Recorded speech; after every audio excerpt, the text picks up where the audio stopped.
কিন্তু বড় সমস্যা হইলো গরম কথা কম কইতে কইলে বক্তাকে মাথা গরম বেশি হয়। আপনারা এইটা খোসা মারা মানেই হইলো আর একটু গরম কথা বইলেন। তারপরও চেষ্টা করব যতটুকু না বললেই না, যেটা হক কথা সেটা তো আমাকে বলতে হবে, কোন ঠিক কিনা? হক কথা যদি না বলি তাহলে এই চেয়ারের কোনো দাম রইল না। হক কথা যদি আমি না বলি, কিয়ামতের ময়দানে আপনারাই আমাকে ধরবেন, হুজুর আমাদের এলাকায় গিয়েছেন, হক কথাগুলো আপনি বলেন নাই, আমরা জাহান্নামে যাইতেছি, এখন আমাদেরকে জান্নাতে নেন। আমি কিভাবে আপনাদেরকে জান্নাতে দেব?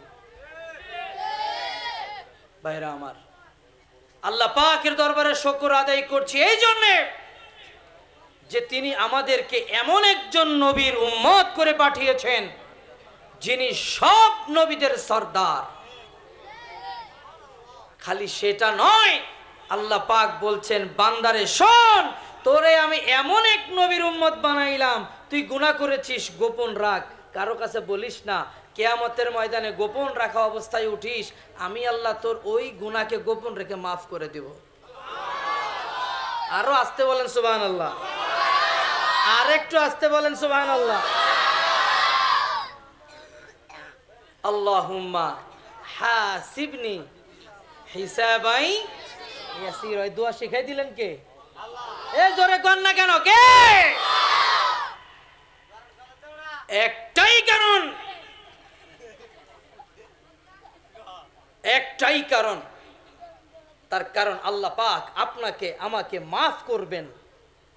এই জন্যে এই দোয়া শিখিয়ে দিয়েছেন, বান্দারে আমার কাছে এই দোয়া কর, আমি তোকে পর্দার আড়ালে নিয়ে তোর গুনাহকে আমি আল্লাহ গোপনে মাফ করে তোকে জান্নাত দিয়ে দেব। ইন্নাল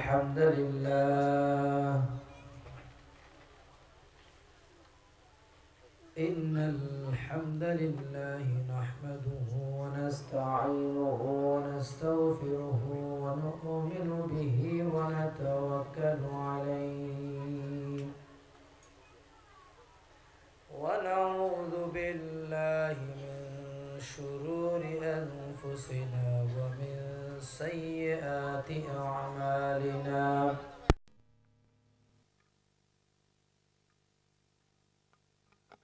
لنا ومن يضلله فلا هادي له ونشهد أن لا إله إلا الله ونشهد أن محمدا عبده ورسوله الذي أرسله بالحق بشيرا ونذيرا وداعيا إلى الله بإذنه وسراجا منيرا فقد قال الله تعالى في كلامه المجيد والفرقانه الحميد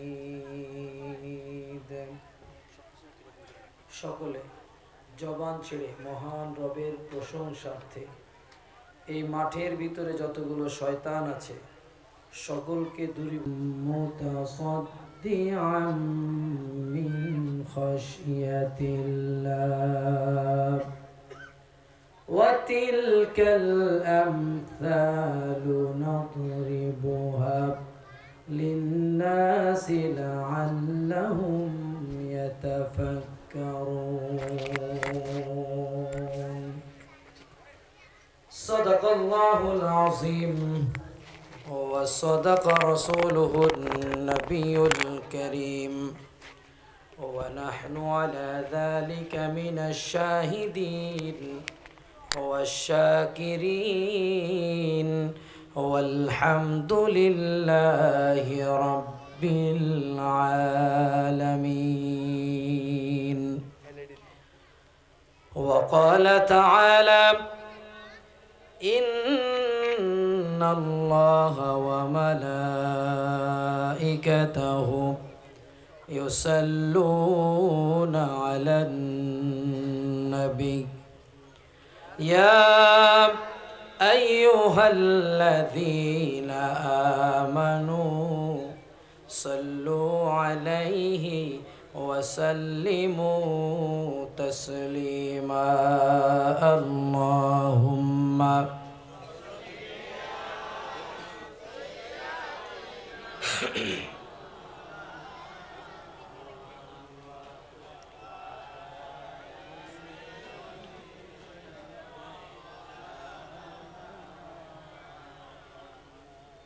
আমার নবীকে কে কে ভালোবাসেন দুই হাত তুলে আল্লাহকে একটু দেখান তো। আলহামদুলিল্লাহ, হাত নামান। আমার নবী দুনিয়ায় এসেছেন এমন একটি সময় যখন জাহেলিয়াতের যুগ, যে জাহেলিয়াতের যুগের সময় মানুষ একজন আর একজনকে খুন করতে কোনো ইতস্ততা বোধ করত না। নিজের সন্তানের কাছে মা নিরাপদ ছিল না, নিজের ভাইয়ের কাছে নিজের বোন নিরাপদ ছিল না। এমন একটি বিশৃঙ্খলার সময় আল্লাহ রাব্বুল আলামিন আপনার নবী, আমার নবী, দো জাহানের বাদশাহ নবীকে দুনিয়ায় পাঠিয়েছেন। কথা ঠিক না বেঠিক? তার মানে বোঝা গেল বিশৃঙ্খলা থেকে সুন্দর সুশৃঙ্খল করার জন্য আমার নবী আপনার নবীকে পাঠিয়েছেন। কিন্তু আমরা তার উম্মত হয়ে বিশৃঙ্খলা বুঝি না। এত সুন্দর ময়দান, জান্নাতি টুকরার ভিতরে এখানে একজন, ওইখানে একজন, ওইখানে একজন এমন করে বসে আছেন। এই মাঠটার ভিতরে তাকিয়ে দেখেন বিশৃঙ্খলা দেখা যায় কি যায় না? আমি বলছি না, আপনারা বলছেন। এখন এই বিশৃঙ্খলা থেকে মুক্তি হওয়ার দরকার আছে না নাই? যে মাঝখানে মাঝখানে ফাঁকা আছে, মাঝখানে শয়তান বসে আছে। অল্প কিছুক্ষণের ভিতরে আপনাকে বলবে যা যা একটু চা খাই আয়, যা যা একটু বিড়ি টান দিয়ে আয়। এখন এই শয়তান রেখে বসতে দেওয়ার কোনো সুযোগ আছে? তাহলে যারা উপরে বসে আছেন হাতে ধরি আর পায়ে ধরি, দয়া করে মাঠের ময়দানে আসেন। রসুলের উম্মত হিসাবে, রসুলের প্রেমিক হিসাবে একটু দেখতে চাই যারা রসুল প্রেমিক আছেন আজকের দুনিয়াবি মায়া ছেড়ে দিয়ে সুন্দর করে নবীর প্রেমে মহব্বত নিয়ে একটু একসাথে বসে সুশৃঙ্খলভাবে নবীর শানে একটু দুরূদ পড়ব। আলহামদুলিল্লাহ, সকলে কোন আলহামদুলিল্লাহ।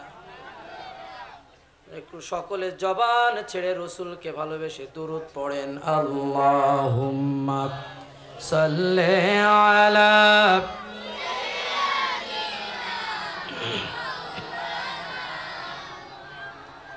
وعلى آل سيدنا ও মদিনার বুলবুলি গো, কেমনে তোমায় রই ভুলে, ও মদিনার বুলবুলি গো, কেমনে তোমায় রই ভুলে, দান দান শহীদ স্মরণে মোর কলিজায়া গুঞ্জলে। আল্লাহুম্মা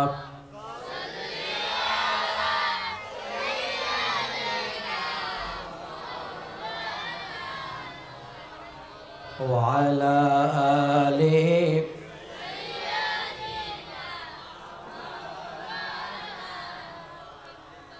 মনের পশু চিনল যারে, চিনল না হয় মানুষ তারে। বনের পশু চিনল যারে, চিনল না হয় মানুষ তারে। আল আহাদের ডাক দিলে তাই, আল আহাদের ডাক দিলে তাই, কাফের বে সেদিন পাথর মারে চিনল না মানুষ তারে আল্লাহুম্মা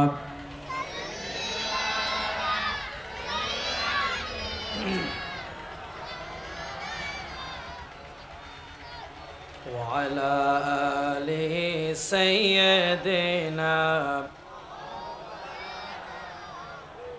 مد بلغ العلا بكماله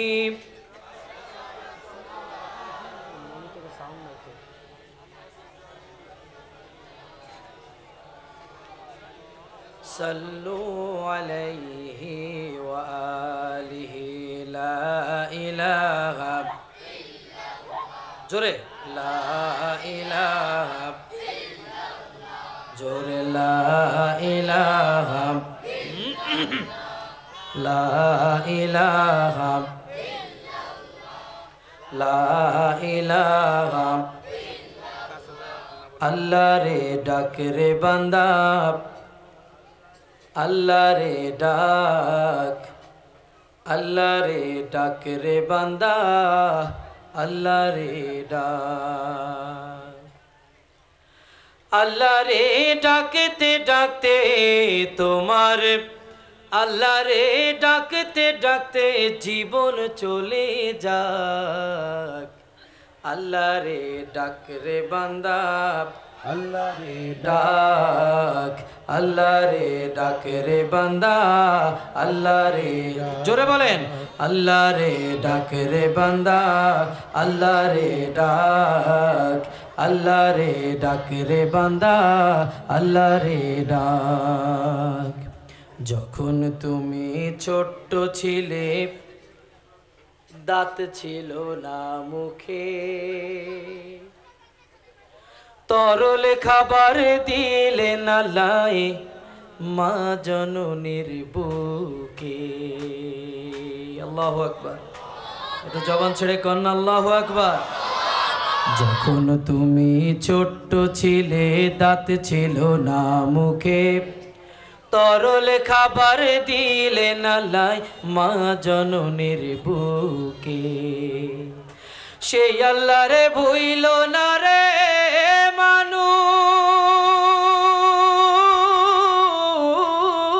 মানুষ সেই আল্লাহ রে ভুইল না রে সেই আল্লাহ রে ভুইল না রে জীবন যাকার থাক ঠিক কি না সেই আল্লাহ রে ভুইল না রে সেই আল্লাহ রে ভুইল না রে জীবন যাকার থাক আল্লাহ রে ডাক রে বান্দা আল্লাহ রে ডাক আল্লাহ রে ডাক রে বান্দা আল্লাহ রে ডাক আল্লাহ রে ডাকতে ডাকতে তোমার আল্লাহ রে ডাকতে ডাকতে জীবন চলে যাক আল্লাহ রে ডাক রে বান্দা আল্লাহ রে ডাক আল্লাহ রে ডাক রে বান্দা আল্লাহ রে ডাক জীবনের ভুলগুলো ক্ষমা করে দাও আমি পাপী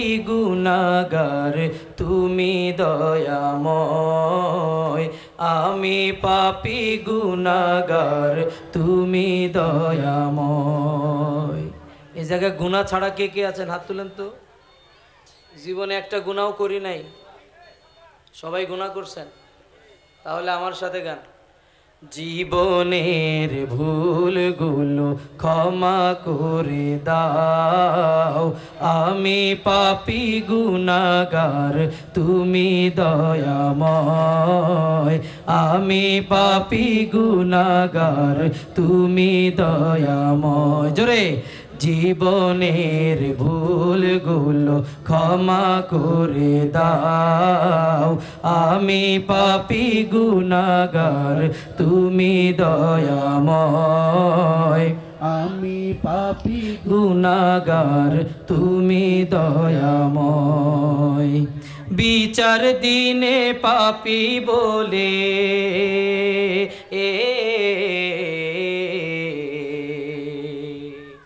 বিচার বিচার দিনে পাপী বলে ডেকো না আমায়। আমি পাপী গুনাহগার, তুমি দয়াময়। আমি পাপী গুনাহগার, তুমি দয়াময়। জীবনের ভুলগুলো ক্ষমা করে দাও। আমি পাপী গুনাহগার, তুমি দয়াময়। আমি পাপী গুনাহগার, তুমি দয়াময়। এ ধরাতে শূন্য ছিলাম, হয়েছি এখন পূর্ণ। একদিন চলে যাব আমি, মায়ার বাঁধন শূন্য। ঠিক না? এ ধরাতে শূন্য ছিলাম, হয়েছি এখন পূর্ণ। একদিন চলে যাব আমি, মায়ার বাঁধন শূন্য। এটাই হলো তোমার নিজাম,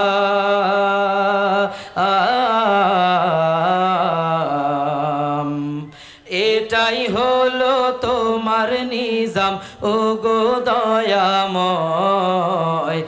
আমি পাপী গুনাহগার, তুমি দয়াময়। আমি পাপী গুনাহগার, তুমি দয়াময়। আমি পাপী গুনাহগার, তুমি দয়াময়। তুমি দয়াময়। সকলে বলেন মারহাবা। জবান ছেড়ে বলেন মাশাআল্লাহ। আরো জবান ছেড়ে বলেন মাশাআল্লাহ।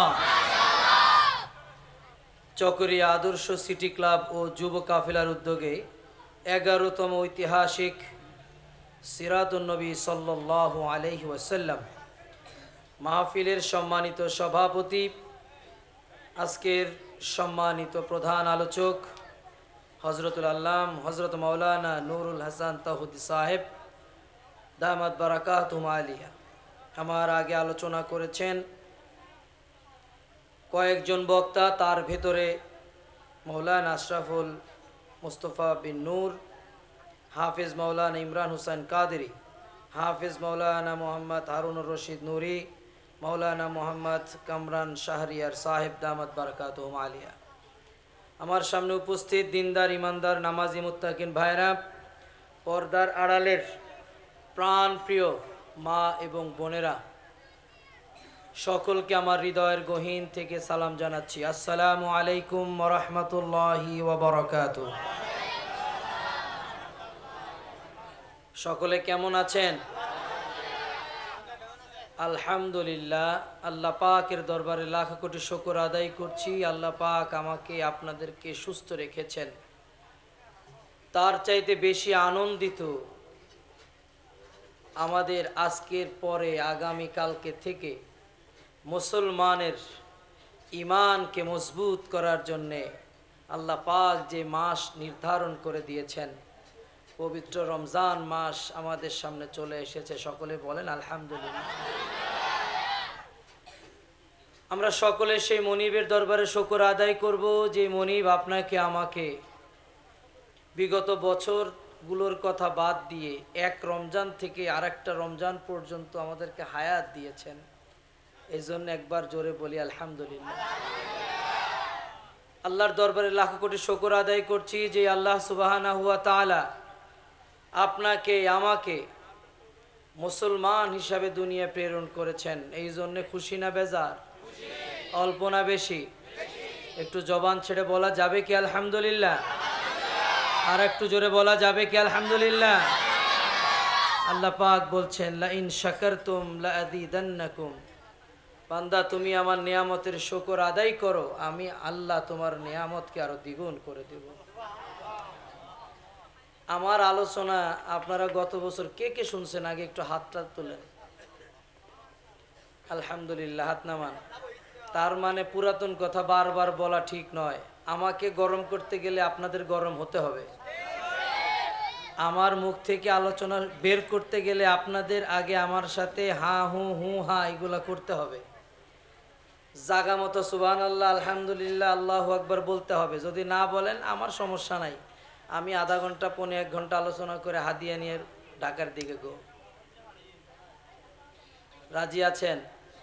নির্দিষ্ট জায়গায় সুবহানাল্লাহ আলহামদুলিল্লাহ বলতে রাজি আছেন? কে কে রাজি আছেন এবার 2 হাত তুলে আবার দেখান। আলহামদুলিল্লাহ।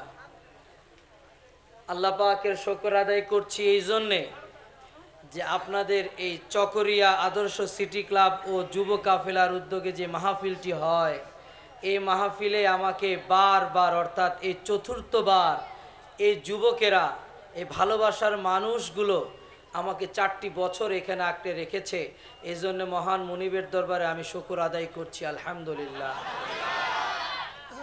আর একবার জোরে জবান ছেড়ে আলহামদুলিল্লাহ বলবো এই জন্যে যে আল্লাহ পাক তাজদার মদিনা, দুলহায় মদিনা, পাক নাম, মুবারক নাম, মুতাবারক নাম, নূর নবী, নবী দিগের বাদশাহ, পয়গম্বর দিগের সরদার জনাবে মুহাম্মদ মুস্তফা সাল্লাল্লাহু আলাইহি ওয়াসাল্লামের উম্মত হিসাবে এই দুনিয়ায় পাঠিয়েছেন।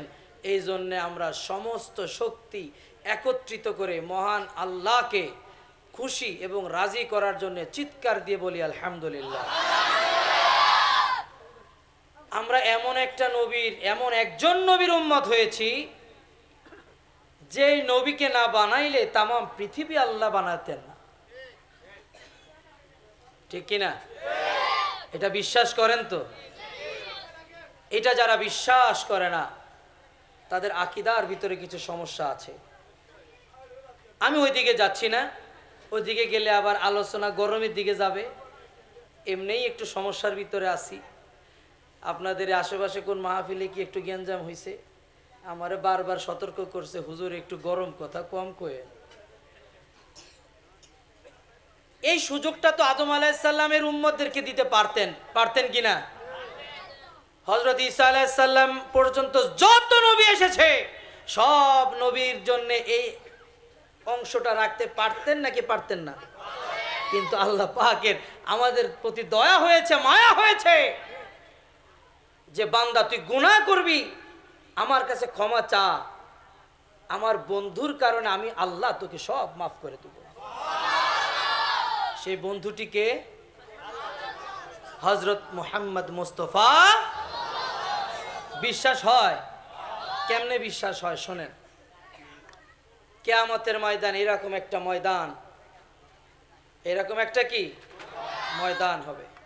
এই ময়দানের ভিতরে হযরত নূহ আলাইহিস সালাতু ওয়াস সালামকে আল্লাহ বলবেন, নূহ তুমি তোমার উম্মতদেরকে নিয়ে ডান সাইডে জায়গায় দাঁড়াও। ইব্রাহিমকে বলবেন এখানে দাঁড়াও, ইসমাইলকে বলবেন এখানে দাঁড়াও, দাউদকে বলবেন এখানে দাঁড়াও। এইভাবে করে চতুর্দিকে সব নবীরা তার উম্মতদেরকে নিয়ে দাঁড়াবেন। পুরা মাঠ মাঝখানে খালি। আল্লাহর নবী সিজদায় পড়ে কাঁদতেছেন, রব্বি হাবলি উম্মতি ইয়া উম্মতি ইয়া উম্মতি। এবার আল্লাহ ডাক দিয়ে বলবেন, ও প্রাণের বন্ধু আমার, আজকে এই সময় কেন আপনি কাঁদেন? আপনি আপনার মাথা উঠান, মাথা উঠান। আজকে কান্নার কোনো প্রয়োজন নাই, কান্নার কোনো প্রয়োজন নাই। আজকে আপনি আপনার ডান হাতের 7 হাত আঙ্গুলে দিয়ে ইশারা করবেন, এটা আমার উম্মত, এটা আমার উম্মত, এটা আমার উম্মত। আপনি শুধু ইশারা করবেন আর আমি আল্লাহ আপনার ইশারার কারণে আমি দলে দলে দলে দলে জান্নাত দিয়ে দিব। আল্লাহর নবীকে ডাক দিয়ে বলবেন, ও নবী, সব নবীকে তো দাঁড় করায় দিলাম, আপনার উম্মতদেরকে নিয়ে মাঠের মাঝখানে গিয়ে দাঁড়ান। আর আস্তে কোন সুবহানাল্লাহ। সব নবীরা দাঁড়ালেন মাঠের চতুর্দিকে, আর আমরা দাঁড়াবো মাঠের মাঝখানে। আল্লাহ রাব্বুল আলামিন তার রাগান্বিত চেহারায় চেয়ারের ভিতরে বসে বিচার কার্য শুরু করে দিবেন। হযরত নূহ আলাইহিস সালামের বিচার আগে শুরু করবেন। হযরত নূহ আলাইহিস সালামকে বলবেন, ও নূহ তুমি দাঁড়াও, আমি যে তোমাকে দ্বীনের দাওয়াত দেওয়ার জন্য দুনিয়ায় পাঠিয়েছিলাম, তুমি কি তোমার দ্বীনের দাওয়াত দিতে পেরেছো? এবার নূহ আলাইহিস সালাতু ওয়াস সালাম বলবেন, আল্লাহ আপনার দাওয়াত, দ্বীনের দাওয়াত আমি আমার উম্মতের কাছে দিয়েছি। যদি বিশ্বাস না হয় আল্লাহ, আমার সাক্ষী আছে, আমার উম্মতেরা আমাদের উম্মতের কাছে জিজ্ঞাসা করেন। এবার আল্লাহ উম্মতদেরকে জিজ্ঞাসা করবেন, ও উম্মতেরা, তোমাদের নবী নূহ আলাইহিস সালাতু ওয়াস সালাম কি তোমাদের কাছে দ্বীনের দাওয়াত দিয়েছিল? এবার নূহ আলাইহিস সালামের উম্মতেরা আল্লাহকে ডাক দিয়ে বলবে, আল্লাহ না না না, এই নূহ আলাইহিস সালাতু ওয়াস সালাম আমাদের কাছে দ্বীনের দাওয়াত দেয় নাই। অস্বীকার করবে, ডাইরেক্ট অস্বীকার করবে। হযরত নূহ আলাইহিস সালাতু ওয়াস সালাম কান্না শুরু করে দিবেন, হায় আফসোস, হায় আফসোস, কার কাছে দ্বীনের দাওয়াত আমি দিতে গেলাম। যাদের কাছে আমি দ্বীনের দাওয়াত দিলাম তারা আমার দ্বীনের দাওয়াত পাওয়ার পরে অস্বীকার করলো, তাহলে তো আমার আর জান্নাতে যাওয়ার কোনো সুযোগ নাই, কোনো অপশনই নাই। আল্লাহ তখন ডাক দিয়ে বলবেন, ও নূহ, যেহেতু তোমার উম্মতেরা অস্বীকার করেছে, তোমার আর জান্নাতে যাওয়ার সুযোগ নাই, তুমি আর কোনো সুযোগ নিতে চাও। এমন সময় আল্লাহ পাক নূহ আলাইহিস সালাতু ওয়াস সালামের মাথার ভিতরে একটা বুদ্ধি শিখিয়ে দিবেন, যে এই নবীর নাম নেওয়ার কারণে হযরত আদম আলাইহিস সালাতু ওয়াস সালামের গুনাহকে মাফ করে দেওয়া হয়েছিল। সেই নবীর নাম নিয়ে দেখি আল্লাহ কি করে। আল্লাহু আকবার। হযরত নূহ আলাইহিস সালাতু ওয়াস সালাম ডাক দিয়ে বলে, আল্লাহ ওই যে মাঠের মাঝখানে যে লোকগুলা দাঁড়িয়ে আছে, ওই লোকগুলার কাছে জিজ্ঞাসা করেন, আমি নূহ নবী আমার উম্মতের কাছে আমি দাওয়াত দিয়ে এসেছিলাম। নূহ আলাইহিস সালাতু ওয়াস সালামের এই কথা শোনার পরে আল্লাহ জিজ্ঞাসা করবেন, আপনাকে জিজ্ঞাসা করবেন, আমাকে জিজ্ঞাসা করবেন, আমাদেরকে জিজ্ঞাসা করবেন। আল্লাহ বলবেন, ও উম্মতে মুহাম্মাদি, তোমরা কি হযরত নূহের সাক্ষী হতে চাও? তখন আমরা বলবো, আল্লাহ এটা সত্য কথা, তাজদারে মদিনা, পাক নাম, মুবারক নাম জনাবে মুহাম্মদ মুস্তাফা সাল্লাল্লাহু আলাইহি ওয়াসাল্লাম জীবনে কোনোদিন মিথ্যা কথা বলেন নাই। তিনি আমাদেরকে বলেছেন নূহ আলাইহিস সালাতু ওয়াস সালাম দ্বীনের দাওয়াত দিয়েছিলেন। যেহেতু বলেছেন আল্লাহর নবী দ্বীনের দাওয়াত দিয়েছেন, অতএব আমরা বিশ্বাস করি হযরত নূহ আলাইহিস সালাতু ওয়াস সালাম দ্বীনের দাওয়াত দিয়েছিলেন। আল্লাহ আমরা সাক্ষী দিলাম হযরত নূহ আলাইহিস সালাতু ওয়াস সালাম তার উম্মতদেরকে দ্বীনের দাওয়াত দিয়েছিলেন। এবার আল্লাহ ডাক দিয়ে বলবেন, ও নূহ, যেহেতু আমার নবীর উম্মতেরা তোমার পক্ষে সাক্ষী দিয়েছে, যাও যাও যাও, আর দেরি করো না। আমার নবীর প্রিয় উম্মতের সাক্ষীর কারণে আমি আল্লাহ তোমাকে মাফ করে দিয়ে জান্নাত দিয়ে দিলাম। তাহলে বলেন তো ভাইরা, আমাদের মর্যাদা কম না বেশি? আর জবান ছেড়ে কম না বেশি? গত 3 বছর আগে আপনাদের সামনে একটা আলোচনা করেছিলাম, আল্লাহ আমাদেরকে 3টা নিয়ামত দিয়েছেন। কয়টা মনে আছে? এটা কি কি? কে কে বলতে পারবেন? পুরস্কার আছে? তার মানে বোঝা গেল ওয়াজ আজকে করলাম, কালকে শেষ। 3টা নিয়ামত। 1 নম্বর নিয়ামত বলেছিলাম আল্লাহ পাক আমাদেরকে জ্ঞান দিয়েছেন। কি দিয়েছেন? 2 নাম্বার আল্লাহ পাক আমাদেরকে নিয়ামত দিয়েছেন আখেরি জামানার নবী জনাবে মুহাম্মদ মুস্তাফা। নাম্বার 3 যে নিয়ামত দিয়েছেন সেই নিয়ামত সম্পর্কে আজকে আপনাদের সামনে আলোচনা করব। সেই নিয়ামতটা হচ্ছে আল কোরআন। এই বিষয় নিয়ে আজকে সংক্ষিপ্ত আকারে আপনাদের সামনে আলোচনা করব ইনশাআল্লাহ। আল্লাহ পাক পবিত্র কোরআনের ভিতরে বলছেন, লাউ আনজালনা হাযাল কোরআন আলা জাবালিন লারাআইতাহু খাশিআম মুতাসাদ্দিয়াম মিন খাশিয়াতিল্লাহ। আল্লাহ পাক বলছেন, আল্লাহ পাক বলেন, লাউ আনজালনা হাযাল কোরআন, আমি এই কোরআনকে যখন পাহাড়ের উপরে আমি যখন দিতে চাইলাম, তখন পাহাড় বলে আমি তো ভেঙে চুরমার হয়ে যাব। আল্লাহ পাক বলেন, এই কোরআনটা এমন একটি কোরআন যা দিয়ে যদি নিজের জীবনটাকে গঠন করা যায়, পৃথিবীতে কেন আখেরাতে কেন কোথাও কেউ কাউকে আটকাতে পারবে না। এই কোরআন এমন একটি কিতাব যা দিয়ে যদি অর্থনীতি চালানো যায়, তাহলে সেই অর্থনীতিটাকে এর চাইতে, মদিনার অর্থনীতির চাইতে আর কোনো জামানা, কোনো যুগ কি সুন্দর ছিল? সামনে হবে না। সেই কোরআন দিয়ে যদি আমার সোনার বাংলাদেশে যদি অর্থনীতি চালানো যেত, আমার সোনার বাংলাদেশ নয়, আমার বাংলাদেশ হীরার বাংলাদেশ হয়ে যেত, ঠিক কিনা কম? ওই কোরআন দিয়ে যদি আমাদের রাজনীতিও চালানো যেত, তাহলে আমাদের সমাজের ভিতরে এত বিশৃঙ্খলা হতো না। আরো জবান ছেড়ে কোন, ঠিক কিনা? আমার আজকে বাংলাদেশের ভিতরে, আমি ওইদিকে আলোচনায় যাব না, গেলে অনেক কথা আসবে, এত কথা আপনারাও জানেন, আমার ওদিকে জানানোর প্রয়োজন না। খালি একটা কথা বলি, আজকে বাংলাদেশের ভিতরে নির্যাতিত কারা বলতে পারেন? মুসলমান। কেন?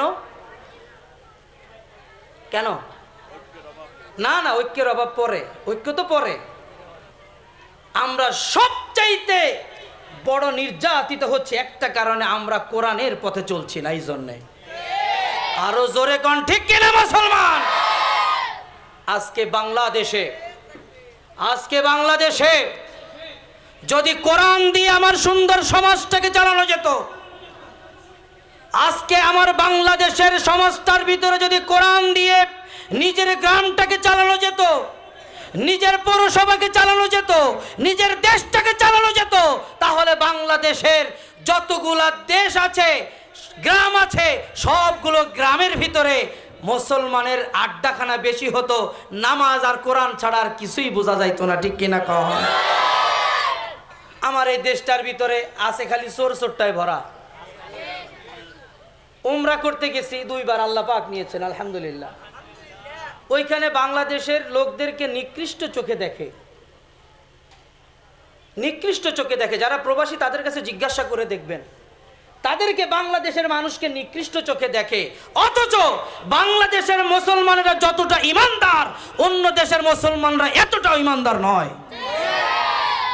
শুধুমাত্র কেবলমাত্র এই কোরআন দিয়ে সবক না দেওয়ার কারণে আমরা নষ্ট হয়ে গেছি।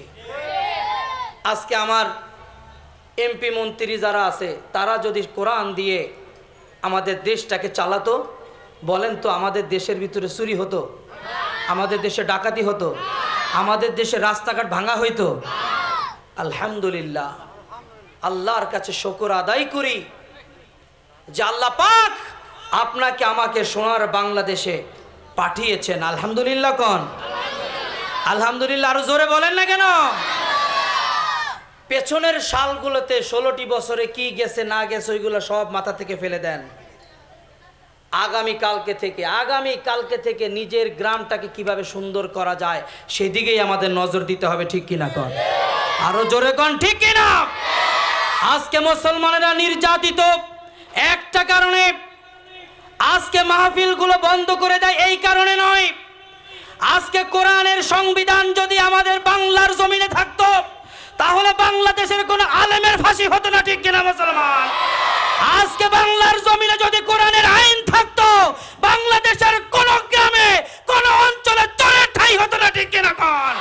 বাংলাদেশের কোরআনের আইন কে কে চায় আমরা 2 হাত তুলে আল্লাহকে দেখিয়ে দেই।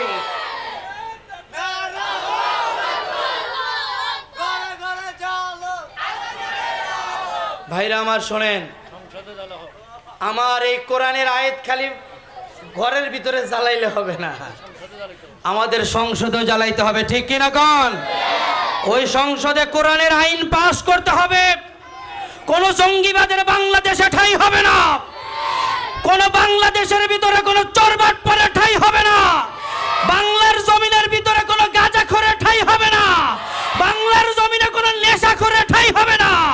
বাংলার জমিনে যদি থাকতে হয় কোরআনের মতেই থাকতে হবে মুসলমান, ঠিক কিনা কোন?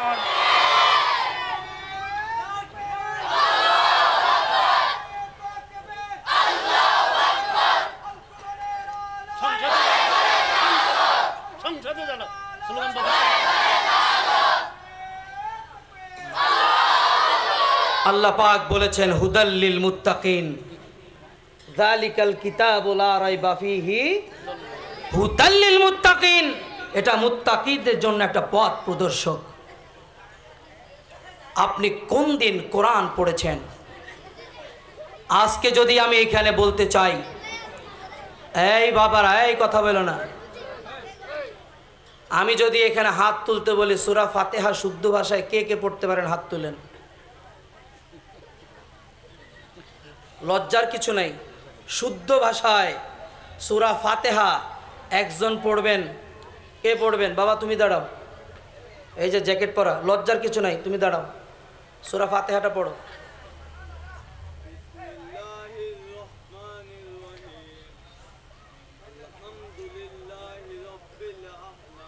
শুক্রিয়া, বসো। সূরা ফাতিহা পড়েছে, প্রথম আয়াতটা কি? সবাই জোরে কন। আল, আমি আগে বলেছি কিনা জানি না, আমি আবারও বলে যাচ্ছি। আরবি হরফে হা কয়টা? দুইটা। কয়টা? একটা হচ্ছে হাই হুত্তি, একটা হচ্ছে হাই হাউয়াজ। আপনি যখন কোরআনে পড়ছেন, আমি সংক্ষেপ করে বলছি, আলহামদু আর আলহামদু এই দুইটা শব্দ আপনাদেরকে বুঝিয়ে দিচ্ছি। সবার ডান হাতটা মুখের সামনে নেন তো ভাই, সবাই একবারে মুখের সামনে আমার সাথে পড়েন, আলহামদু আলহামদু আলহামদু লিল্লাহি আলহামদু। হাত নামান। এই যে হাতের তালুর ভিতরে বাতাস লাগছে কার কার? আচ্ছা, হাত নামান। যাদের এই হাতের তালুর ভিতরে এই হায়ের বাতাস গিয়ে লেগেছে, তার এতদিনের নামাজ এক ওয়াক্ত হয় নাই। কথা বুঝাইতে পারছি? যারা নামাজ পড়েছেন, যাদের বয়স 40 বছর, 40 বছরে 10 বছর বা 30 বছর নামাজ পড়েছেন, যাদের মুখের বাতাস হায়ের ভিতরে এসে হাতের তালুতে লেগেছে, তার নামাজ হয়নি। তার কারণ জানতে চান? আলহামদু এর অর্থ হচ্ছে সকল প্রশংসা। আল্লাহ বলছেন কার প্রশংসা? আমি বলছি আল্লাহর। আল্লাহ বলছেন কোন আল্লাহ? আমি বলছি কি? রব্বিল। আর আপনি যখন পড়ছেন আলহামদু, হা যখন যেই বাতাস লাগছে তার হয়ে যাচ্ছে গোল হা, আর এই গোল হায়ের অর্থ হচ্ছে সকল ময়লা আবর্জনা আল্লাহর জন্য। নাউজুবিল্লাহ বলেন। বলেন আপনার নামাজ হয়েছে? তাহলে কোরআন শুদ্ধ করে পড়ার দরকার আছে না নাই? আরো জোরে কোন আছে না নাই? আরো জবান ছেড়ে বলেন আছে না নাই? আপনি যে এত বছর নামাজ পড়লেন, আপনার যে নামাজ হলো না, কিয়ামতের ময়দানে আপনি বেনামাজি হিসাবে আল্লাহর কাছে উঠতে চান? কে কে চান না? এবার দুই হাত তুলে আল্লাহকে দেখান তো দেখি। অনেকে হাতও তুলে নেয়, আরে আলসামি করতেছে রে মুসলমানেরা। আহা, হাত নামান। এই যে সুযোগ আসছে, আগামীকালকে থেকে পবিত্র রমজান শুরু হয়ে যাবে। এই রমজানের ভিতরে কোরআন সহি শুদ্ধভাবে পড়তে হবে। রাজি আছেন? আমি আর বেশি কথা বলবো না, অল্প একটু কথা বলে কোরআনের কিছু কথা বলে যাচ্ছি, আপনাদেরকে মনোযোগ সহকারে শুনবেন। কোরআন আপনাকে পড়লে, আপনি কোরআন পড়লে আপনার সুবিধা কি অসুবিধা কি এগুলো একটু জেনে নেই।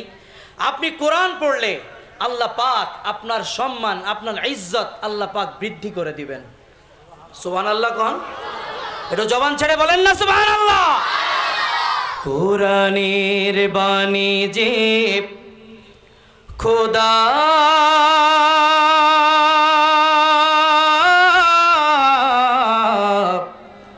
আমাকে করেছে ব্যাকুল, আমাকে করেছে ব্যাকুল। তাই তো এমন উতলে ওঠে প্রাণ আমার, হয় যে আকুল, আমাকে করেছে ব্যাকুল, আমাকে করেছে ব্যাকুল। ও ভাই বলেন তো কোরআন পড়লে মর্যাদা বৃদ্ধি করে দেয় কে? আরো জবান ছেড়ে বলে দেন কে? আল্লাহর কোরআনের ভিতরে এত মায়া, এত মধু আল্লাহ দিয়েছেন, পৃথিবীর কোন কিতাবের ভিতরে এত মায়া দেন নাই, এত মহব্বত দেন নাই, এত সম্মান দেন নাই, এত ভালোবাসা দেয় নাই। কোরআনের সংস্পর্শে যে আসছে আল্লাহ রব্বুল আলামিন তাকে হীরার টুকরা বানিয়ে দিয়েছে। বলেন তো দেখি আপনার বাসার ভিতরে যেই কোরআন আছে, বলেন তো এই কোরআনকে আর অন্য বইয়ের সাথে যদি এক জায়গায় রাখা হয়, বলেন তো সম্মান কিসে দেন? কোরআনটাকে এত সুন্দর গিলাফের ভিতরে ঢুকিয়ে রাখেন, বলেন তো এছাড়া অন্য কোনো কিতাবকে এত সুন্দর করে গিলাফ করা হয়? ওই কোরআন আপনার বাসায় থাকার কারণে, ওই কোরআনের চর্চা আপনার বাসায় থাকার কারণে আপনার বাসার ভিতরে অভাব অনটন কম থাকে। ওই কোরআন সহি শুদ্ধভাবে পড়ার কারণে আপনার পরিবারটা একটা সুন্দর পরিবার হয়ে ওঠে। একটা উদাহরণ দিলে বুঝবেন। ধরেন এইখান থেকে যদি জকরিয়া স্ট্যান্ড পর্যন্ত একটা রিক্সা ভাড়া 50 টাকা হয়, ওই রিক্সা চালক যদি আপনাকে পেছনে বসিয়ে যদি পায়ের পেটেল দেয় আর কোরআন তেলাওয়াত করে, আর রহমান আল্লামাল কোরআন খলাকাল ইনসান আল্লামাহুল বায়ান, যদি পেটেল দেয় আর কোরআন তেলাওয়াত করে, ওই রিক্সাওয়ালার ভাড়া 50 টাকা দিবেন না 100 টাকা দিবেন? তার কারণ কি? ওই রিক্সাওয়ালা তার জবান দিয়ে কোরআন পড়ছে। এটা রিক্সাওয়ালার মর্যাদা নয়, এটা হচ্ছে কোরআনের মর্যাদা। যখন ওই তেলাওয়াত ওই রিক্সাওয়ালা পড়ছে, তার মানে আপনার হৃদয়ের ভিতরে কোরআনের প্রতি মহব্বত চলে এসেছে, কোরআনের প্রতি ভালোবাসা চলে এসেছে। এই জন্যে আপনি খুশি হয়ে তাকে 50 টাকার জায়গায় 100 টাকা দিয়ে দেন। এটাই হচ্ছে কোরআনের প্রতি মহব্বত।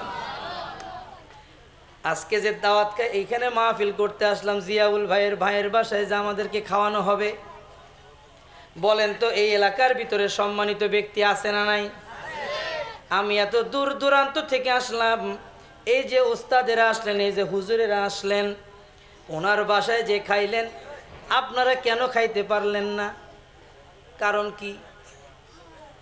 একটাই কারণ, মনে মনে কষ্ট নিবেন না ভাইরা আমার। আজকে আপনাদেরকে আলোর পথ দেখানোর জন্য এসেছি। ইনশাআল্লাহ আজকের মাহফিল থেকে আপনারা আলোর পথ পেয়ে যাবেন ইনশাআল্লাহ। আজকে আমি যে বাড়িতে আসলাম, এই হুজুরেরা গেলেন, এত দামি দামি খাবার খেয়েছি, এটা অন্য কোনো কারণে নয়, এটাই হচ্ছে শুধুমাত্র কোরআনের কারণে। আজকে কোরআনের আলোচনা করব দেখেই কোরআনের সম্মানে আমাকে দাওয়াত দেওয়া হয়েছে, কোরআনের সম্মানে আমি আলোচনা করছি, কোরআনের সম্মানে আমি খাবো, কোরআনের সম্মানে আমি যাতায়াত করব।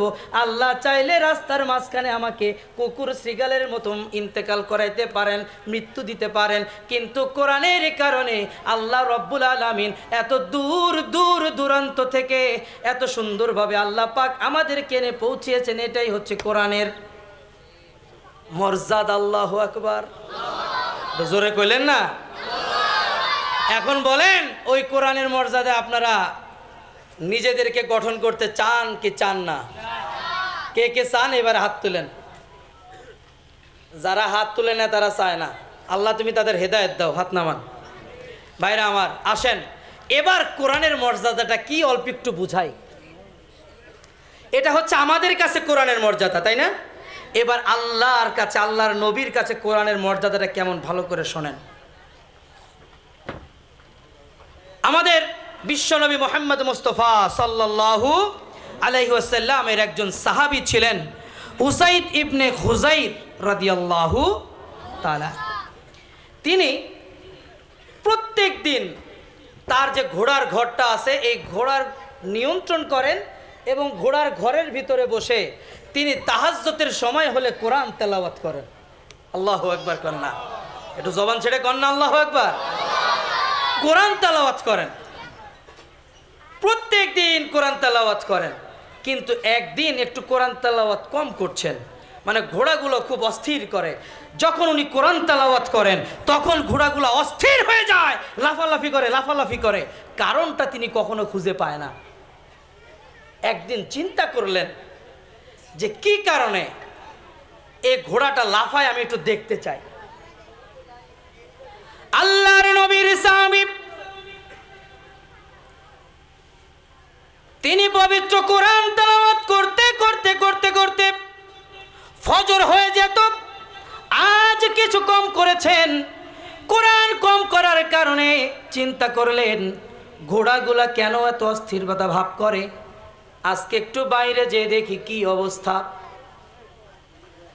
বাইরে যখন তিনি গেলেন, ঘরের বাইরে যাওয়ার পরে দেখেন মসজিদে যাওয়ার জন্যে মুসল্লিরা দাঁড়িয়ে আছে।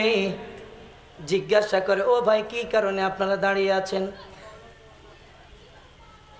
তখন আল্লাহর নবীর বাকি সাহাবীরা বলেন, ও সাহাবী, তুমি যখন কোরআন পড়ো, তোমার কোরআন পড়া শোনার কারণে আমরা পলাইয়া একটা জিনিস দেখতে পারতাম। সেটা হলো তুমি যখন কোরআন পড়তে তোমার ঘোড়ার ঘরের উপর দিয়া আমরা লক্ষ্য করে দেখতাম আল্লাহর ফেরেশতারা আকাশের ভিতরে উড়াউড়ি করত। আজকে তুমি কোরআন এত তাড়াতাড়ি ছেড়ে দিয়েছো, যার কারণে আমরা আজকে ওই ফেরেশতাকে কম দেখতে পারলাম। ভাইরা আমার, তার মানে বোঝা গেল যেই ঘরের ভিতরে কোরআন হয় সেই ঘরের ভিতরে আল্লাহর ফেরেশতারা চলে আসে। আল্লাহু আকবার কোন। ভাইরা আমার, আল্লাহর কোরআন যদি পড়েন, আল্লাহর কোরআন পড়লে আপনার ঘরের যত অভাব আছে, অনটন আছে, আল্লাহ পাক দূর করে দিবেন। সুবহানাল্লাহ, জোরে কোন, আরো জবান ছেড়ে কর না সুবহানাল্লাহ। ভাইরা আমার, এই কোরআন পড়ার কারণে আল্লাহর নবীদের সাহাবী যত সাহাবীরা আছেন সব সাহাবীদের ভিতরে যারা কোরআনে হাফেজ আছে, আল্লাহর নবীর কাছে সেই সকল সাহাবীদের মর্যাদা আরো বেশি হয়ে যেত। কিসের কারণে ভাই? কোরআনের কারণে। যুদ্ধের ময়দানে সাহাবীরা শহীদ হয়ে গেছে, আল্লাহর নবী ডাক দিতেন, এই দেখো তো এই সাহাবীদের ভিতরে আমার কোন সাহাবী আছে যে কোরআনে হাফেজ। আল্লাহু আকবার। সব সাহাবীকে তুমি একসাথে কবর দিতে পারো, কিন্তু আমার এই সাহাবীকে আলাদা কবর দাও, সম্মানের সাথে, ইজ্জতের সাথে। আল্লাহু আকবার। ভাইরা আমার, এই জন্যে বলি আজকের এই কোরআনের যদি আপনি সংস্পর্শে না আসেন, এই যে রমজান আসছে, এই রমজানের ভিতরে আপনার তারাবি হবে না, আপনার নামাজ হবে না, আপনার কোনো ইবাদতই আল্লাহর কাছে কবুল হবে না। আপনি আপনার ইবাদতকে যদি কবুল করাতে চান তাহলে সুন্দরভাবে কোরআন পড়া শিখতে হবে। রাজি আছেন? আল্লাহ পাক কবুল করুক, সকলে বলেন আমিন। যারা কোরআন পড়বে, যারা কবরে চলে যাবে, এই কোরআন তার সিনার উপরে ভর করে ডানা মেলে থাকবে। আল্লাহু আকবার। মাটি যখন চাপ দিতে আসবে, এ কোরআন তখন তার পাখা মেলে দিবে। আল্লাহ তখন বলবে, কিরে কবর, তুই কি তোর শক্তি হারিয়ে ফেলেছিস, চাপা দিচ্ছিস না কেন? তখন কবর থেকে উত্তর যাবে আল্লাহর কাছে, আল্লাহ তোমার এই বান্দা দুনিয়ায় থাকতে কোরআনের সংস্পর্শে ছিল, কোরআন পড়েছিল, আল্লাহ তুমি যদি এর মাফ না করো, আমি আল্লাহ একে কখনোই মাটিকে চাপ দিতে দিব না। আল্লাহ তখন বলবেন, বান্দারে, ও কোরআন, আমার এই বান্দা যেহেতু তোকে ভালোবেসেছে, যা, আমি আল্লাহ এই বান্দাকে মাফ করে দিলাম। আরো জোরে কোন সুবহানাল্লাহ। ভাইরা আমার, যারা এই কোরআনের সংস্পর্শে এসেছে তারাই জান্নাতি হতে পেরেছে। আল্লাহর নবীর পরের থেকে যারা শাহাদাতের তামান্না নিয়ে কোরআনের পথে কাজ করেছে তারাই জান্নাতি হতে পেরেছে। কথায় কথায় চলে আসলো, আল্লাহর নবীর এক সাহাবী ছিল আব্দুল্লাহ জুলবাজাদাইন। আল্লাহর নবীর এক সাহাবী ছিলেন, তার করুণ একটা ঘটনা আপনাদের সামনে উপস্থাপন করি। যদি মুসলমানের বাচ্চা হয়ে থাকেন, দিল লাগে শোনেন, দেখবেন চোখের পানি রাখতে পারবেন না। ইসলামের জন্যে, কোরআনের জন্যে আল্লাহর নবীর সাহাবীরা কত কষ্ট করেছিলেন। হযরত আব্দুল্লাহ জুলবাজাদাইন যখন ইসলাম কবুল করে নাই, তার নাম ছিল আব্দে শামস। হঠাৎ করে একদিন শুনলেন মুহাম্মদ ইবনে আব্দুল্লাহ কি জানি একটা ধর্ম নিয়ে এসেছে, তার ধর্মের কি জানি একটা বাণী আছে, শুনতে নাকি অনেক মধুর লাগে। আব্দুল্লাহ জুলবাজাদাইন যখন অন্য ধর্মের ছিলেন, আব্দুল্লাহ জুলবাজাদাইনের চাচা বলে, ও আব্দুল্লাহ জুলবাজাদাইন, ও আব্দে শামস, ইদানিং দেখতেছি তোমার কাজের ভিতরে কোনো মন নাই, তার কারণ কি? বলে, চাচা যান, কাজ তো মন দিয়ে করতে চাই, কিন্তু বারবার খালি মন ছুটে যায় মুহাম্মদ ইবনে আব্দুল্লাহর কাছে। কেমন জানি কোরআনে কি একটা বাণী যেন পড়ে হৃদয়ের ভিতরে ক্ষত হয়ে যায়, পাগল হয়ে যায়, উম্মত হয়ে যায়। চাচা যান, আমি মনে মনে স্থির করেছি, আমি আর আপনাদের এই ধর্মের ভিতরে থাকবো না, আমি মুহাম্মদ ইবনে আব্দুল্লাহর ধর্মের ভিতরে দীক্ষিত হব। এবার চাচা ডাক দিয়ে বলে, ভাতিজারে, নতুন কোন ধর্মের কাছে যাইও না, বাপ দাদার যে ধর্ম আছে এই ধর্ম নিয়ে থাকো। বলে, না না না চাচা যান, আমি এই ধর্মের ভিতরে আর থাকবো না, আমি মুহাম্মদ ইবনে আব্দুল্লাহর ধর্মের দিকে যাব। এবার চাচা ডাক দিয়ে বলে, ও আব্দে শামস, তুমি যদি তোমার এই ধর্ম ত্যাগ করো, মনে রেখো, মনে রেখো, তোমার বাবার সয় সম্পত্তি তোমাকে কিছু দেওয়া হবে না। এবার আব্দে শামস বলে, চাচা যান, আপনি যদি বলেন আমার আব্বার, আমার মায়ের কোনো সম্পদ আমাকে দিবেন না, আমি মেনে নিলাম, তারপরেও আমি মুহাম্মদ ইবনে আব্দুল্লাহর ধর্ম নিতে চাই।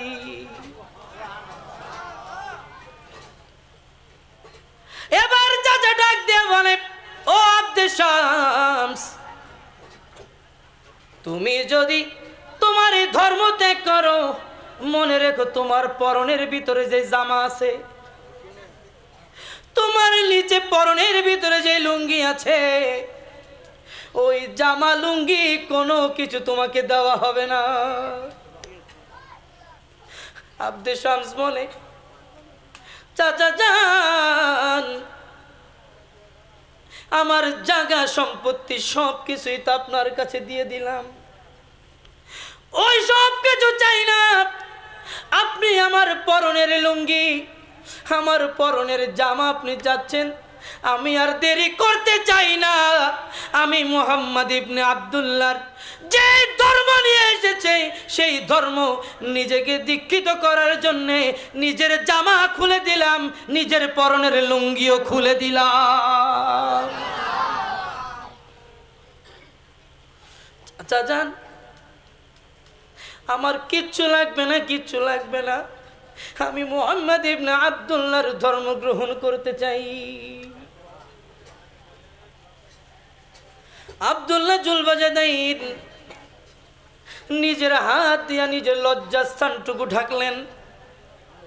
একটু দিল লাগে শোনেন, একটু মন লাগাইয়া শোনেন রে ভাই আমার, ইসলামের জন্যে একটু রক্ত চাইলে দিতে চাই না, ইসলামের জন্যে কোনো মাহফিলের জন্যে টাকা চাইলে টাকা দিতে চাই না, মসজিদ নির্মাণের জন্যে টাকা চাইলে টাকা দিতে চাই না, আর এই জিন্দা ইসলামকে আরো জিন্দা করার প্রত্যাশায় নবীর সাহাবীরা নিজেদের ইজ্জতটুকু বিলিয়ে দিয়েছেন, নিজের লজ্জাস্থানটুকু ঢেকে নিয়ে আস্তে আস্তে আস্তে আস্তে মায়ের দরজার সামনে যাই আঘাত করে, দরজার ভিতরে আঘাত করে বলে, মা,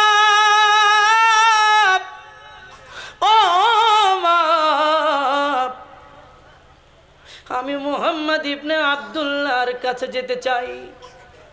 আমার চাচা আমার জায়গা সম্পত্তি সব নিয়ে গেছে, পরনের যে লুঙ্গি ছিল মা সেইটাও আমার কাছ থেকে খুলে নিয়ে গেছে। মা তোমার ঘরের ভিতরে এমন কোনো কাপড়ের টুকরা আছে কিনা আমার একটু দাও, আমি একটু আমার নিজের লজ্জাস্থানটুকু ঢেকে যাই। ভাইরা আমার, মা এবার ডাক দিয়ে বলে, বাবা রে, আমার পরনে একটা মাত্র শাড়ি, একটা মাত্র কাপড়, এক সাইড দিয়ে ভিজাইলে আর এক সাইড গায়ে থাকে, ওই সাইড শুকাইলে গায়ে দিয়ে আবার আর এক সাইড আমি ধুয়ে দেই। বাবারে আমার কাছে তো কোনো কাপড় নাই, তবে বাবারে আমার কাছে একখানা কম্বল আছে, ছোট্ট কম্বল, তুই এটা নিয়ে যা। আল্লাহর নবীর সাহাবী ওই কম্বলটা দুইখানা করে অর্ধেকখানা নিজের লজ্জাস্থানটুকু ডাকলেন, আর বাকি অর্ধেক শরীরের ভিতরে দিলেন। আমার নবীর সাহাবী ওই অবস্থায় মসজিদে নববীর সামনে যখন গেল, পাগলের মতো চুল, এলোমেলো চুল, পরনের ভিতরে ছোট্ট একটি জামা। আল্লাহর নবী মসজিদে নববীর ভিতরে থেকে তাকাইয়া দেখে একটা পাগল আসতেছে আমার কাছে, পাগল। হযরত আবু বকর সিদ্দিক রাদিয়াল্লাহু তাআলা আনহু বললেন, কে এই পাগল? হযরত ওমর তরবারি নিয়ে সামনে আগাইতে যায়। আল্লাহর নবী ডাক দিয়ে বলে, ওমর রে, ও ওমর, আর সামনে যাস না, আর সামনে যাস না, ওই পাগল রে আমার কাছে আসতে দে, পাগল রে আমার কাছে আসতে দে।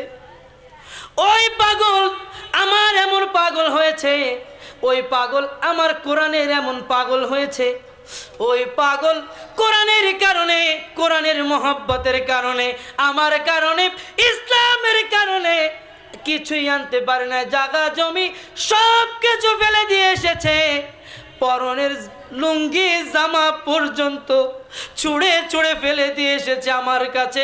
আমার কাছে আসতে খবরদার তোরা বাধা দিস না।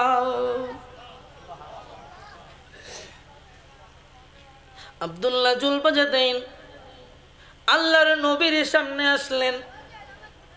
আল্লাহর নবীর সামনে এসে বলেন, ইয়া রাসূলুল্লাহ, ইয়া হাবিবাল্লাহ, আমার পরনের লুঙ্গি পর্যন্ত দিয়ে এসেছি, আর দেরি করতে চাই না, আর কোনো দেরি করতে চাই না, আমাকে একটু কালেমা পড়ায় দেন, লা ইলাহা ইল্লাল্লাহু মুহাম্মাদুর রাসূলুল্লাহ সাল্লাল্লাহু আলাইহি সাল্লাম। সংক্ষেপ করে বলছি ভাইয়েরা, এবার আব্দুল্লাহ জুলবাজাদাইনকে বললেন, আহলে সুফার নিকট ওর কাছে ওকে দিয়ে আসো, যেন ও কোরআন তেলাওয়াত সুন্দর করে শিখতে পারে। আব্দুল্লাহ জুলবাজাদাইন এত চমৎকার করে জোরে জোরে উচ্চ আওয়াজে তেলাওয়াত করত, বাকি সাহাবীরা তার তেলাওয়াতের কারণে ঘুমাইতে পারতেন না। সাহাবীরা আল্লাহর নবীর কাছে বিচার দিতেন, ইয়া রাসূলুল্লাহ, ইয়া হাবিবাল্লাহ, আপনার এই সাহাবী এত জোরে কোরআন তেলাওয়াত করে, কোরআন তেলাওয়াতের কারণে আমরা বিশ্রাম নিতে পারি না, ঘুমাইতে পারি না। আল্লাহর নবী বলে দিলেন, সাহাবীরা রে, আমার এই আব্দুল উজ্জারে তোরা বিরক্ত করিস না, ও যেইভাবে মনে চায় সেইভাবে কোরআন তেলাওয়াত করু। কিছুদিন পরে যুদ্ধের ডাক আসলো। সংক্ষেপ করে বলি ভাইয়েরা আমার, যুদ্ধের ডাক আসলো। আল্লাহর নবী ডাক দিলেন, তোমাদের কার কি আছে যুদ্ধের ময়দানে দিতে চাও দাও। সব সাহাবীরা কিছু না কিছু দেয়। আব্দুল উজ্জা যে বিষয়টা বললেন, আমার কাছে তো আর কিছু নাই ইয়া রাসূলুল্লাহ, ইয়া হাবিবাল্লাহ, তবে আমার আপনি দোয়া করেন, আমার এই জান, আমার এই প্রাণ আমি যেন এই যুদ্ধের ময়দানে আল্লাহর রাস্তা বিলিয়ে দিতে পারি। এবার আল্লাহর নবী বললেন, ও সাহাবী, তুমি একটা কাজ করো, ওইখান থেকে একটা বাকল ছিঁড়ে নিয়ে আসো, একটা ডাল ছিঁড়ে নিয়ে আসো। আল্লাহর নবী কি জানি পড়ে ওই বাকলটা ডান হাতে লাগিয়ে দিলেন। আর আল্লাহর নবী দোয়া করলেন, আল্লাহ, আমি এই আব্দুল্লাহ জুল বাজাদাইনের উপরে এতদিন রাজি ছিলাম, খুশি ছিলাম, আল্লাহ ওর মরণ যদি জ্বরের ভিতরেও হয়, আল্লাহ তুমি তাকে শাহাদাতের তামান্না দিয়ে দিও। কিছুদিন পরে তিনি ঠিকই জ্বরের ভিতরে ইন্তেকাল করলেন। এরপরে আল্লাহর নবী বললেন, আমার এই সাহাবীকে কবরে আমি নিজে, মুহাম্মদ ইবনে আব্দুল্লাহ, আমার নিজের হাতে আমি তাকে কবরে রাখবো। কপাল খুলে গেছে। কিসের কারণে? কিসের কারণে? অতএব এই কোরআনের সংস্পর্শে যদি আপনি না আসেন, আপনার জিন্দেগিটা নষ্ট হয়ে যাবে। এই কোরআনের সংস্পর্শে যদি আপনি না আসেন, আপনার পরিবারে কখনো আপনি শান্তি পাবেন না। এই কোরআন না শিখলে, কোরআন না পড়লে আপনাদের যে কিছু সমস্যা আছে, এই বিষয়গুলো আপনাদের কাছে বলতে চাই, একটু শুনবেন? শুনবেন?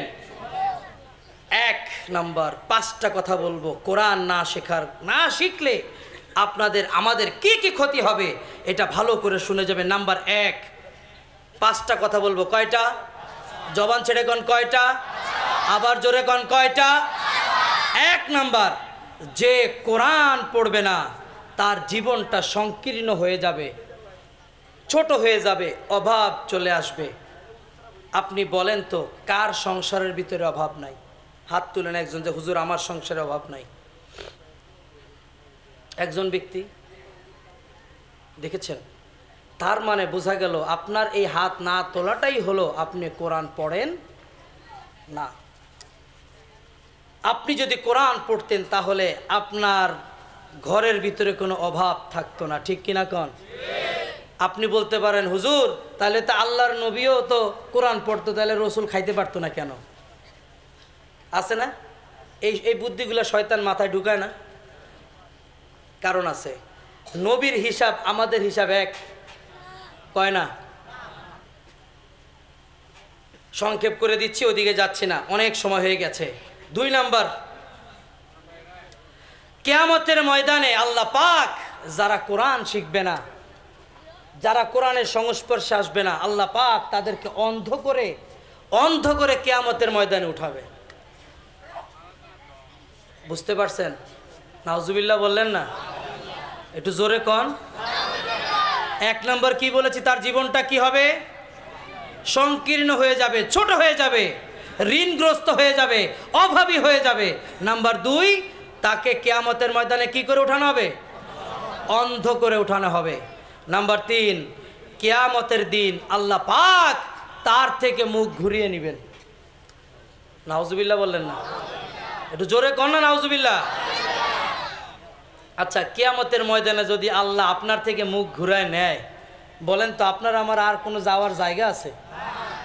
কোথাও যাওয়ার জায়গা আছে? নাম্বার 4, কোরআন তাদের বিরুদ্ধে কিয়ামতের ময়দানে দাঁড়াবে এবং বলবে, আল্লাহ ও কখনো আমি কোরআনকে পড়ে নাই, আমাকে সম্মান করে নাই। নাম্বার 5, কিয়ামতের দিন যারা কোরআন পড়বে না, যারা কোরআনের আদর্শে নিজেকে আদর্শিত করবে না, তারা কিয়ামতের ময়দানে আল্লাহর নবী জনাবে মুহাম্মদ মুস্তাফা সাল্লাল্লাহু আলাইহি ওয়াসাল্লাম তার বিরুদ্ধে আল্লাহর কাছে বিচার দায়ের করবেন। নাউজুবিল্লাহ কইতে মনে চাইলো না? প্রথম 4টা তো আল্লাহর কাছে। প্রথম 4টা কি? আল্লাহর কাছে। লাস্ট 4টা কার কাছে? নবীর কাছে, যার শাফায়াত ছাড়া একটা মানুষও জান্নাতে ঢুকতে পারবে না। সেই নবী যদি আপনার বিপক্ষে যদি আল্লাহর কাছে বিচার দায়ের করে, আর যাওয়ার জায়গা আছে? আর যাওয়ার জায়গা আছে না মুসলমান। তাহলে কোরআনের আলোকে নিজেকে আলোকিত করতে চাই কি চাই না? চাই কি চাই না? হাত উঁচু করেন। বলেন চাই কি চাই না? আমার সাথে বলেন আজ থেকে। হাত উঁচু করেন, কেউ হাত নামাবেন না, সবাই হাত উঁচু করেন। বলেন আজ থেকে আমরা যারা না জেনে সুদ খাইতাম, ঘুষ খাইতাম, জেনা করতাম, মদ খাইতাম, জুয়া খেলতাম, আজকে থেকে আর কোনোদিন খেলবো না, খাবো না, একমাত্র শুধুমাত্র আল্লাহর রাস্তায় চলবো। আমিন। আপনাদের এলাকায় মনে হয় কোনো সুদখোর নাই, কোনো ঘুষখোর নাই, কোনো জেনাকারী নাই, কোনো জুয়াখোর নাই, কোনো মদখোর নাই। এ ছোট পোলাবেনও জানে আছে। হ্যাঁ, এই ছোট ছোট পোলাবেনও জানে এই জায়গা আছে। তার মানে এই জায়গায় অবস্থা মনে হয় খারাপ। হ্যাঁ, অনেক খারাপ। এখন তো একটা কথা মনে পড়ে গেছে, বলবো নাকি? এই সমস্ত কাজ যারা করে, গাঞ্জা খাইলে, মদ খাইলে মাথা ঠিক থাকে? একদিন ব্রাহ্মণবাড়িয়ার এক মাহফিল থেকে আসার সময় শুনতেছি যে আমরা আবার একটু গজল টজল গাইতো, তো কোনো সময় কোনো সুর যদি শুনি তা কানের ভিতরে ঢুকে যায়। তো একদিন জ্যামের ভিতরে, ব্রাহ্মণবাড়িয়া জ্যামের ভিতরে আটকাইছি, তা কয়েকজনে গাঁজা খাইয়া গান গাইতেছে। ওরে বাবাই যখন বিড়ি টানে,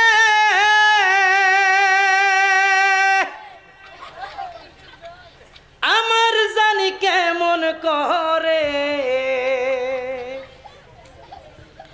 ওরে ইচ্ছে করে বাবার মতো বিড়ি মারি টান। নাউজুবিল্লাহ কইলেন না? বাবার মতো ইচ্ছে করে বিড়ি মারে টান। আর আমরাও তখন বললাম, বাবারে দেখলে আমার গায়ে আসে জ্বর,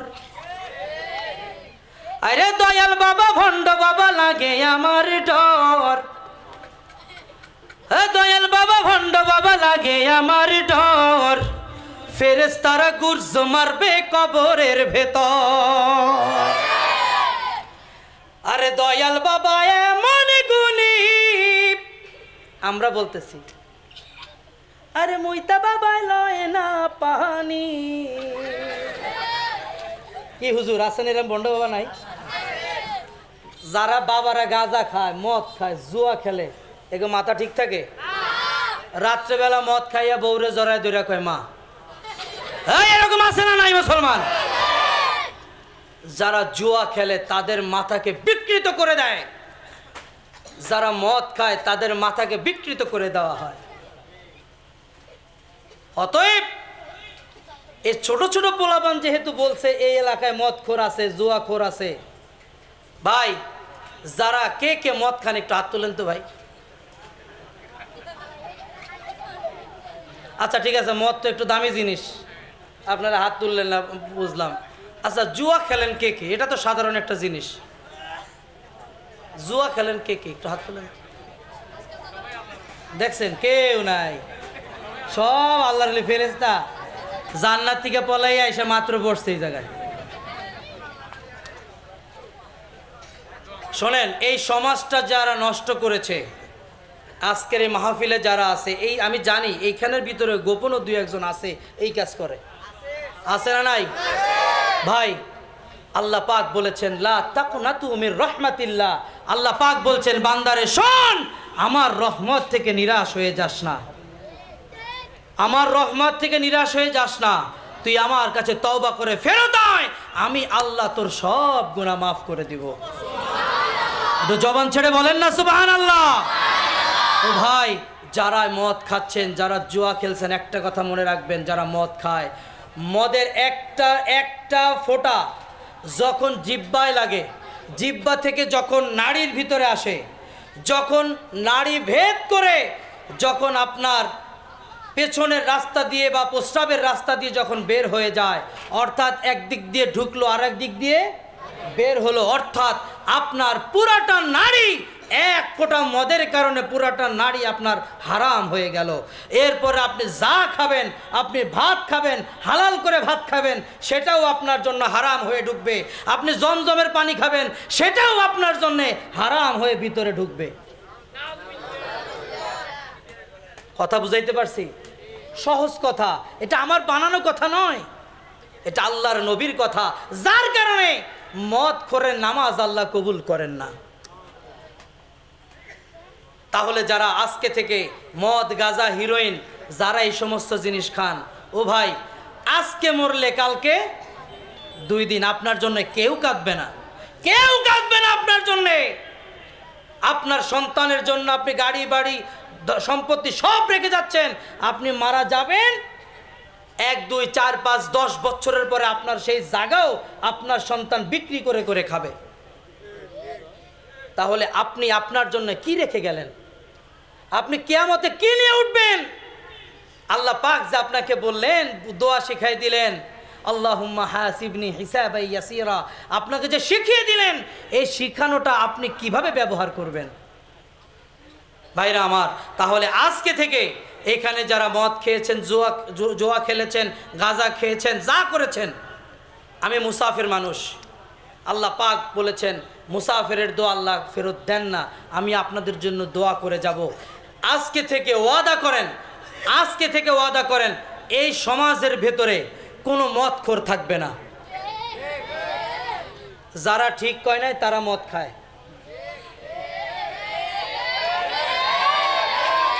এই সমাজের ভিতরে আর কোনো মদখোর থাকবে না, ঠিক কিনা মুসলমান?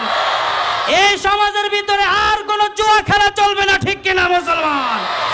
এই এলাকার ভিতরে একমাত্র কেবলমাত্র কোরআনের আইন এই গ্রাম থেকে সারা বাংলাদেশে ছড়াবে ইনশাআল্লাহ।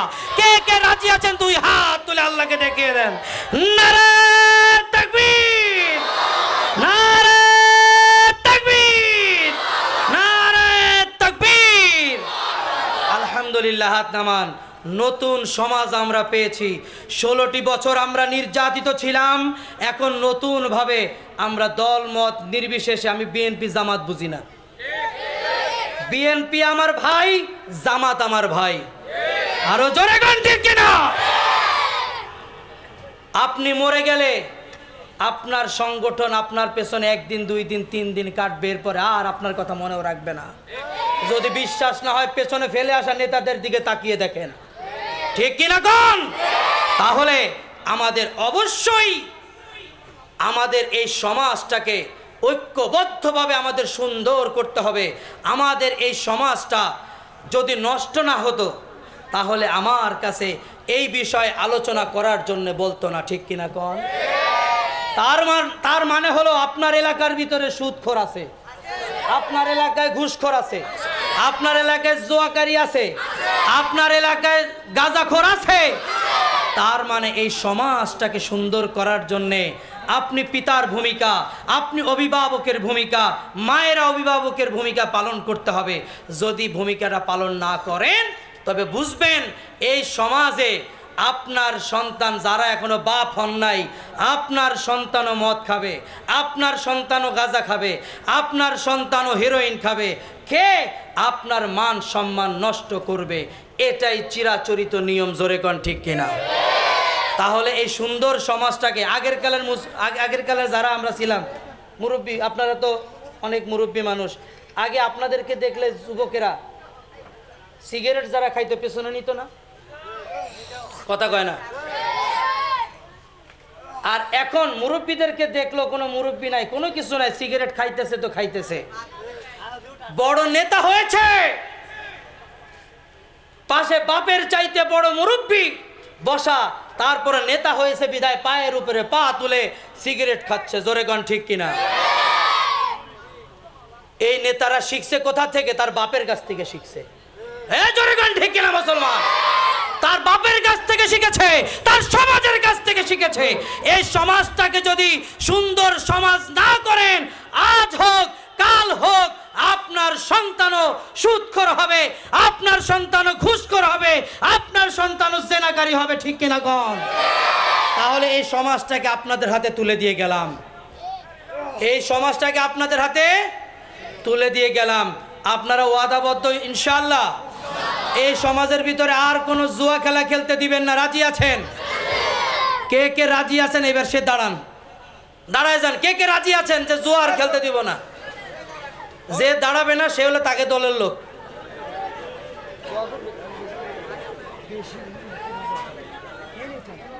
দেখেন তো বৈশা আছে কে?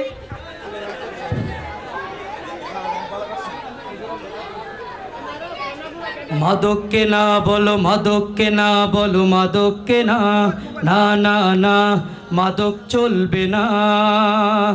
একটাই গান, একটাই প্রাণ, একটাই জীবন তোমার। মাদক ছেড়ে সোনালি পথে ফিরে এসো মিনতি আমার। বই তুলে নাও, জ্ঞানটা বাড়াও, সাজাও তোমার পরিবেশ। তুমি আমি মিলেমিশে গড়ব অবশেষে সোনার বাংলাদেশ। এত সুন্দর একটা গান গাইলাম, ঠিক কইলেন না? মাদককে না বলো, মাদককে না বলো, মাদককে না, না না না, মাদক চলবে না। একটাই গান, একটাই প্রাণ, একটাই জীবন তোমার। মাদক ছেড়ে সোনালি পথে ফিরে এসো মিনতি আমার। বই তুলে নাও, জ্ঞানটা বাড়াও, সাজাও তোমার পরিবেশ। তুমি আমি মিলেমিশে গড়ব অবশেষে সোনার বাংলাদেশ।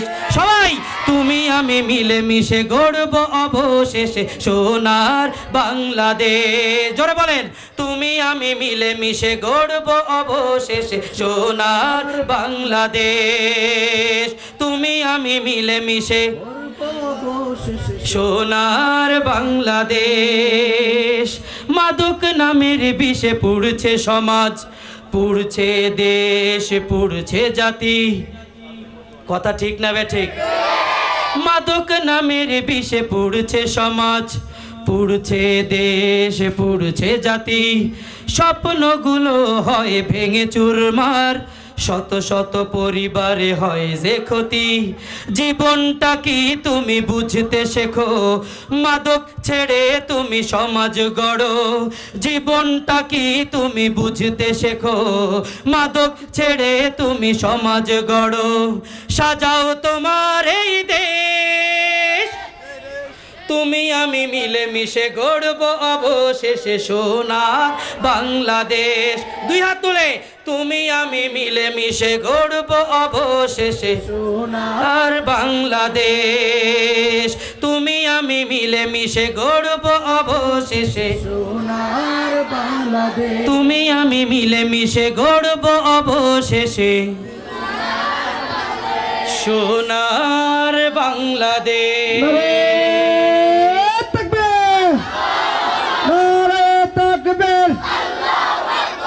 আল কোরআনের আলো, আল হাদিসের আলো,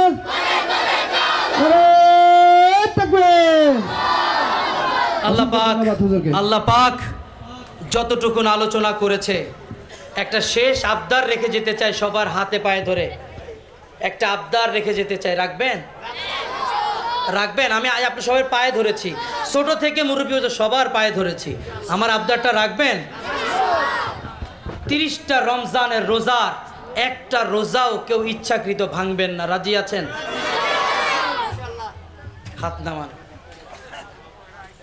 একটা আবদার রেখে আর একটা আবদার রেখে যাই, শত কষ্ট হলেও 20 রাকাত তারাবি জামাতের সাথে পড়বেন। পড়বেন? জরুরত ছাড়া পড়ার দরকার নাই। হাত নামান।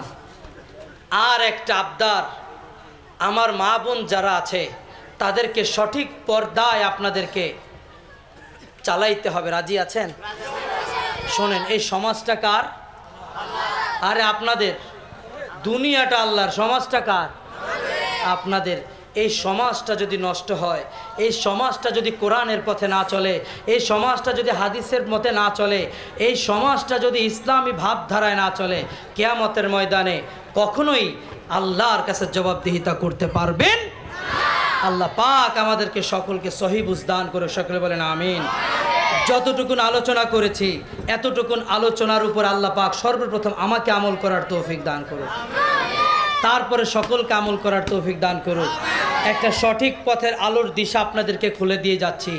যারা বুঝবেন, বুঝলে বুঝপতা, না বুঝলে এমন একটা ইসলামী দলের সাথে চলেন যে দল আপনাকে কোরআন পড়তে শেখায়। জোরে কোন? এমন একটি দলে আপনি চলেন যেই দল আপনাকে হাদিস পড়তে শেখায়।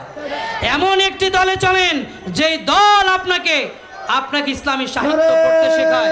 এই যে ভাই, এমন একটি দলে চলেন যেই দল আপনাকে রাতের বেলায় আত্মসমালোচনা করে সঠিক পথে আসার ব্যবস্থা করে দেয়। ঠিক কিনা?